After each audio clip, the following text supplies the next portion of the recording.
Break के बाद एक बार फिर से स्वागत है आपका। रुख करेंगे अगली बड़ी खबर की ओर, जो कि गौरेला से है। जेसीसी-जे नेता में जोगी का बयान। कांग्रेस को ये पता है कि जोगी को हराना मुश्किल ही नहीं नामुमकिन है। मुख्यमंत्री के इशारे पर मेरा नामांकन निरस्त कर दिया। पूरी कार्रवाई अंधेरे में हो रही है। ऐसी स्थिति में कम से कम 2 दिन का समय मिलना चाहिए। मुझे बिना सुने मेरा नामांकन निरस्त कर दिया।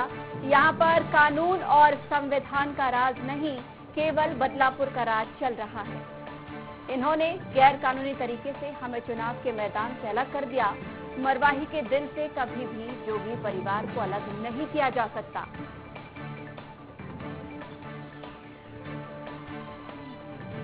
हमारा देश विधि और संविधान से चलता है, बदलापुर और जोगेरिया से नहीं।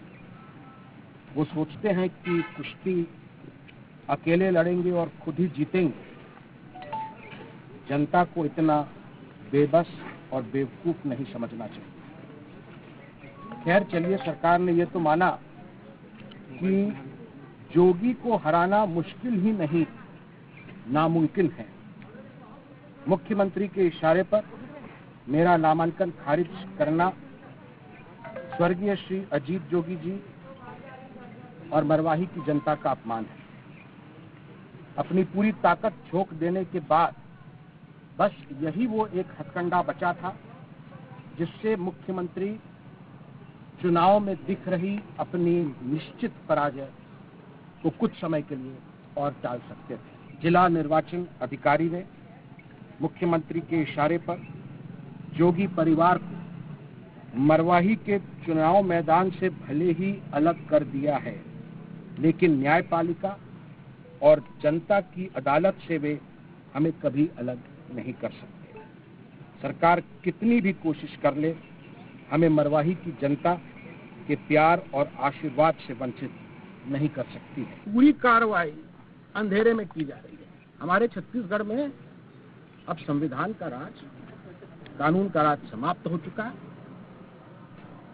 यहाँ तो केवल श्री भूपेश बघेल का राज चल रहा है। और इस खबर पर अधिक जानकारी के लिए सहयोगी संतोष फोन लाइन पर जुड़े हुए हैं। संतोष, एक बड़ा आरोप यहां पर कांग्रेस पार्टी पर लगाया गया है। कहा गया है कि मुख्यमंत्री भूपेश बघेल के इशारे पर नामांकन निरस्त किया गया है, क्योंकि कांग्रेस जानती है जेसीसी-जे नेता को हराना या जेसीसी-जे पार्टी को हराना मुश्किल ही नहीं नामुमकिन है। क्या कहेंगे इस बयान पर? जी, जानकारी देना चाहूंगा। बात तो यह 100% सही है, क्योंकि जिस तरीके से जब से चुनाव का ये डिक्लेयर हुआ था और जिस ढंग से अमित जोगी अपना पूरा क्षेत्र में अपना प्रचार कर रहे थे और लोगों के पास ज्यादा मिल रहे थे, तो एक तरह से लग रहा था कि कांग्रेस कहीं ना कहीं सहमी तो है, जिस कारण से उन्होंने करीब करोड़ों रुपए की सौगात इस क्षेत्र में जिला बनाया। इनका मुद्दा केवल यही है, जिला बनाना, और पिछले 15 वर्षों में जिला नहीं बन पाया था।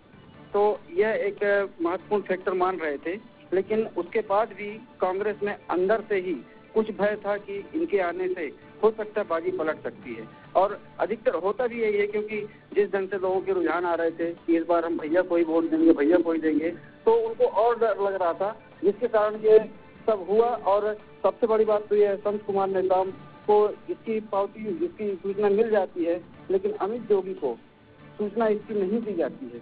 अब ये क्या हुआ, किसके इशारे पे हुआ, यह तो स्पष्ट होता है। जी संतोष, अमित जोगी के आगे भी कोई कदम उठा सकते हैं, क्योंकि उन्होंने ये भी कहा है कि उनके लिए और भी कई वैधानिक विकल्प खुले हैं। ऐसे में कोई कदम पार्टी के आला अधिकारियों से, नेताओं से चर्चा इस संबंध में? नहीं, अभी तो ऐसी कोई चर्चा नहीं हुई है, लेकिन वो सुप्रीम कोर्ट में तो पहले ही अपनी जाति का मामला लगा के रखे हुए हैं और इस मामले को भी सुप्रीम कोर्ट में ले जाने की पूरी तैयारी उन्होंने कर ली है। जी चलिए, बहुत बहुत शुक्रिया तमाम जानकारी के लिए।